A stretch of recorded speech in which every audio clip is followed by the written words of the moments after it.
What's going on, guys, and welcome back to another video, a video that you guys have been asking me to do. Well, not really to do, but you've been all DMing me, asking me, did you pick a trailer? Did you pick a trailer? Did you? Yes, I picked a trailer. Now, hear me out. Before I tell you guys what I picked, why I picked it, there's a lot of reasons. And trust me, you guys sent so many good trailers. So I'm gonna let you know what I got. And it's going to be here probably this week, maybe. Or the end of this week. Today, you guys are watching this, is probably Thursday, Friday. So hopefully by the end of next week, I'll be getting, they said they got to do their PDI or something like that. Make sure everything's working proper, running good, even though it is a 2020, brand spanking new. So hopefully it's good, and I got no issues with it. But also, for you guys asking me what's going on with the truck, you haven't seen it out, what are you doing? He's got parts. Yeah, stay tuned for those bad boys. Look at that. You see something in there? Something's in there. Stay tuned for that bad boy. Right now, we are trying to figure out how to run these bad boys right here, the upfitter switches. So, I've never had a Ram before, and I have no idea how to do this. So, this is just light bar directions. So, I know I did find the plug right here, and I will do a video of wiring everything. So these are going to be, I would assume, or those are going to plug into, and they will be your power wire. But my question is, I always wondered if you guys, whoever's out there watching this video, do you guys know, if you got a 19, do all of these upfitter switches, do they all pull the same power? So like auxiliary number 1 through 6, however many there are they all the same? Do they pull different power? Let me know. Comment down below. I'm very curious, or DM me, because I have never done this before. By the looks of it, it looks like I just plug this in and it gives it power. And then I saw here, it's showing like there is 1, 2, yeah, right here, how to plug them all in. But, you know, I don't know. It came with a bunch of wires, or wiring, I should say. I don't think I'm going to need any of these because, number one, this is just way too thin to put in anything, and I don't know what the heck this one would plug into. And my concern about the power, why I say that, is because I'm worried that when whoa, wait, what's going on over here? I'm concerned about when I hook these compressors up and I flip, hit that switch to kick both of them on, if it's going to pop that one switch. I need to make sure the switch has enough, pretty much cojones, to kick on both compressors. So that's my main concern. So if you guys know, or anybody out there know about the auxiliary switches for the Rammer, please let me know, comment down below, or DM me. But now let's talk about the new Ding Ding 2.0, shall we? So guys, and you've seen the yard. I'll go show you the yard, and I'll explain to you why we're doing it and where the new garage is going. So as you guys know, I used to park the Ding Ding right over there. No more. The new parking spot for the Ding Ding is right here. So when I pull in, I'm going to just back right in here. I'm going to put a garage here. I'm not doing a garage like what I have now, because they are just insanely expensive to do it like this, to match the house. I mean, I was getting prices from 60 grand, 80 grand, 100 grand. And the guy's like, yeah, if you just want a steel one, to cover it, a fully enclosed one's like 15. I'm like, well, that's a no-brainer. 15 grand, I'll take it. Because all it's going to do is just be parked right here. This is all going to be, rock, or I don't know what rock, concrete, whatever is going to be perfect for the trailer, because I don't want the trailer sitting on dirt. It's not good to let the tires sit on dirt. There is some rock here already, but it's mainly rock mixed with dirt. Now this is the section right here that you guys saw on the gram earlier this week. And yeah, we got old orange over here, or whatever this thing is, the big boy. And well, so this, as you guys remember, used to be pretty good, till about here. Then it really concaved, right about there, dipped. And over there was a huge dip also. There's still a little dip there, so we're bringing in more dirt. So because I use this area to make the U-turn, so I come all the way around here, and I turn around, and I pretty much take this whole area to flip this U-turn. That rock is probably going to be moved out of the way so I can get more room, get rid of that thing, and bring in some more dirt on that side, so I can take it as wide as I can. So, I don't, because, I mean, man, when you would see the axles, the 3 axles, it would look like one axle is going to snap off, or the tire was just going to break. This is all going to be topped tomorrow it should be coming in with all Class 2 base. So this is sort of like a, I don't know, a DG. It's pretty hard, but when it rings, it doesn't, you know, it leaves sort of gets muddy, and that's what I'm trying to prevent. So when they come and they're going to put Class 2 base, I guess that's what they put under the freeways, they're going to do that whole thing, this whole thing, compact it all, make it nice, put a bunch more here, lift that area up so it doesn't turn into mud, because this is where I need to make the U-turn. All right, guys, so now let's just talk about the trailer and let you know what I'm getting. So some of you guys are going to be really upset. I'm going to let you know. I did not go fifth wheel. Wait, take it easy. Don't start screaming and yelling and hitting your keyboards in the screen. Calm down. Couple of reasons why I didn't go fifth wheel. Number one, as you guys know, I like to have access of this full bed. Now you're gonna ask me, Eddie, why didn't you go gooseneck? Well, here is the main reason why. Is because when I was debating on going gooseneck, oh hey, how you doing there? That was a death stare.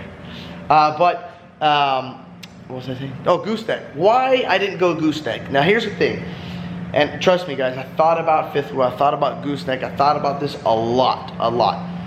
There's times where we go to the desert for like 2 weeks. I put water in there. I load the truck. I mean, you guys saw last time, loaded the truck up full of wood. There's not really room to put that much wood in the trailers. And the trailer that I got, you know, they don't have a lot of, I've noticed in these bumper poles, even the fifth wheels, they don't have a lot of storage, you know, a lot of compartments like a motorhome does. And I'm not going to put wood inside the trailer because it's got nice flooring, so you don't want to do that. So I just said, you know what, my bumper pole, like you guys said, and I did tow Big Lou's fifth wheel, towed amazing. But I mean, I never had a problem when I towed the Ding Ding 1.0. I mean, I can literally cruise, you know, 75, 80 miles an hour like it's not even there. Like, I don't even feel it. With the Duramax and with the Ram now, it's incredible how smooth it is. So, yeah, is the ride better in a fifth wheel? Yes, it was. But I mean, it was so minimal, the ride difference between a fifth wheel and my bumper pole.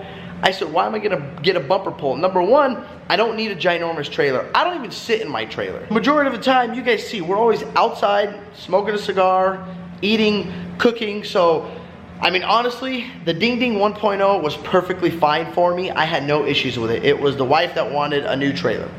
So, you know, for me, I would have kept the Ding Ding. We're great. All I need somewhere is to pretty much sleep, you know, go to the office, you know, I gotta take the Browns to the Super Bowl, something like that, and to shower. That's it. That's the only thing I needed that thing for. The rest of that living space, I mean, you guys saw, if my wife didn't even come with me, I don't even put the damn couches down. You know, that stuff, it just stays up because I'll never sit in there. So for me, a fifth wheel was kind of unnecessary, and my wife only comes out like 2-3 trips. So there's no point in me buying this massive fifth wheel just for me by myself. All I really needed is something to fit the Can-Am in and something to fit my son's little 90, you know, and some 50s, stuff like that. So, what I have purchased. Drum roll, please. I don't know how to make it work, something like a drum roll. But, here you go, guys. What I have purchased is a bumper pole. Calm down.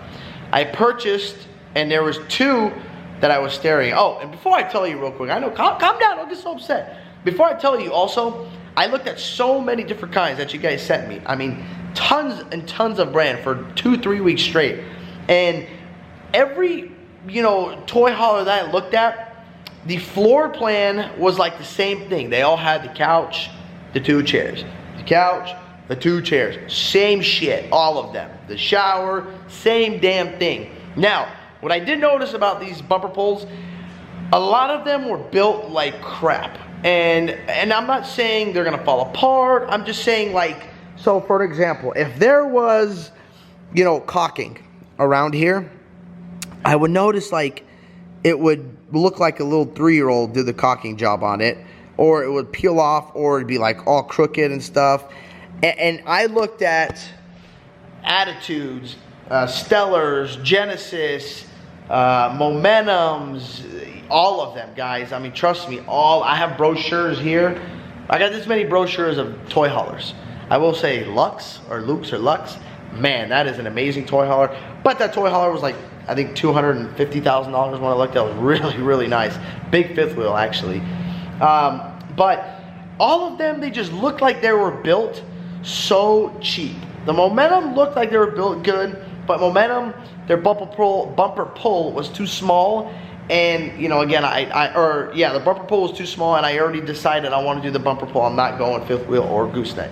Now, you know, quality, I looked at the trailer I'm purchasing, I looked at reviews, I looked at people that have them. I mean, I read everywhere. I read bad things, horrible things about Genesis, horrible things about Attitude. I know Attitude, I think it's Attitude, Stellar, and Iconic are the same thing. But I mean, every review I've read, I have heard Attitude sucks, Genesis sucks, my Momentum was the worst thing I've ever bought. If you were to read a review, every single person would love their trailer or hate their trailer. I didn't find one person that said, oh, I've had the best luck, or didn't have anything bad to say about it. And it's not something bad, it would say, oh, this failed, that failed. You know, I mean, the stuff is all gonna fail eventually, but there's things there that are either, you know, it's just you got bad luck, or you got good luck and you're having no issues. I mean, I talked to a lot of people and they said all these companies, Attitude, Genesis, you know, these Momentums, they're all buying parts from the same manufacturer. They're not buying parts from a certain amount of people. There's only a couple places where they're all buying parts. So, that being said, guys, I have purchased the 3016 GS Attitude 2020. Now, as you guys know, I love the 32 GSG. That 32 GSG is nice. It only had 14 feet of storage though. I wanted a little more. The 3016 has 16 feet. Also, I couldn't tell you how many reviews. For some reason, almost every dang review that I read, with somebody that had a 32 GSG, I couldn't tell you how many times they had slide problems. As in their living room slide would not come in at all. Now, I did a bunch of research on that because I love that 32 GSG, but everybody was saying that it was just way too heavy. That kitchen island is massive. That slide wasn't supporting the weight of it. Supposedly they fixed it. Well, I found a bunch of people saying, no, I'm still having problems with it. The 3016 seemed to have the least amount of issues because it's not a massive island. You know, I don't know. We'll just see, guys. But another thing, when I looked at all of these, I noticed that the Attitude, it seemed like they built them for the desert. Like they focused on, you know, the desert. Like the Momentum was great. I looked at a Momentum, but it had like no outside lights at all. It had one little LED strip. I'm like, really? You know, the TVs inside just had one TV in it. You know, it was like a, I don't know, 45-inch or something, regular little TV. The Attitude, it's got two, I think a 50 and a 55-inch, two big TVs, an LED strip, 3 big lights outside, lights on the others in the back, dual lights on the other side. It just had more, you know, bigger water upgrade. There's a lot of upgrades in it. I like because I upgraded to the inverter. It's got the 210 solar panel, the dual slides, the bigger fridge. There was just a lot more upgrades that you can do with this Attitude than you could do with all the other ones. The Momentum, the Voltage, I looked at them, and they just didn't look like they were desert ready. They're beautiful, don't get me wrong. Amazing, amazing fifth wheels. It just did not look like, I don't know, I didn't feel comfortable with it. It didn't look like it was ready for desert. I could be wrong, but, you know, I mean, Uncle Jojo's got a Momentum. He loves it, does great for him. But again, guys, we don't even sit in these damn things, so I'll probably never even use the TVs that are in the Attitude. But there you have it. I revealed it. You guys have been bugging the hell out of me, which is fine. I understand you want to know. So Ding Ding 2.0 is a 2020 3016 GS. The interior is sort of like a white, kind of, or light white. I don't know how you use it. It's not really white, but it's a very, very light color. It's got the nice big shower. It's got the sink that, like, it's not actually sitting. It's like above the countertop. It's pretty cool looking. It's got 2 big TVs. Got the whole balcony shebang in it. Nice leather. It's got everything. So hopefully, you know, it's a good trailer. I don't have any issues with it. I don't know. I'm crossing my fingers. Let me know what you guys think. Comment down below. I know some of you guys are going to say Attitude is the biggest piece of crap. I have nothing but issues.